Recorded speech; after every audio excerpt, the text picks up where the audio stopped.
मालक नमस्कार. नमस्कार. जरा परिचय सांगा.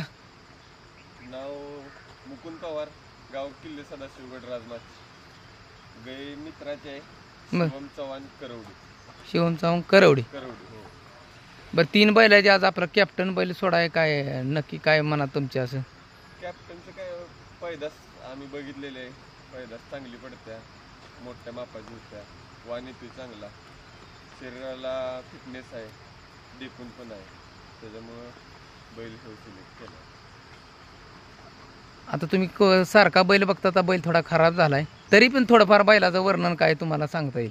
बैलाचं वाण चांगलं आहे, पल्ला चांगला आहे, बैल लागते, त्याच्यामुळे काय अडचण. शिंग फाट गेलंय त्याचं काय म्हणणं, त्याबद्दल तुमचं काय? शिंगाबद्दल काय म्हणणं नाही आमचं. शिंग काय नाही, जरा माणसानं वाटतं बैलाचं शिंग फाट गेलं मग ती वासरं पण तशी फाट शिंगाची होते, असा लय जणांचा गैरसमज आहे. तुम्ही आता बैलांची वासरं बघितली ती बैलात वळू क्षेत्रात असेल किंवा कुठल्याही क्षेत्रात असेल, शिंग तुम्ही कसं करताय त्याच्यावर डिपेंड आहे. आज खालच्या भागातली माणसं इकडं आपल्या भागात आणून शिंग करून घ्यायची ती माणसं, त्याच्यामुळे त्यांच्या वळू बैलासनी देखून पण आहे.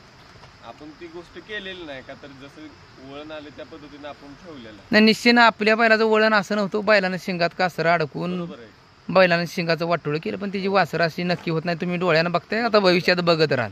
बरोबर. ठीक आहे, चला धन्यवाद.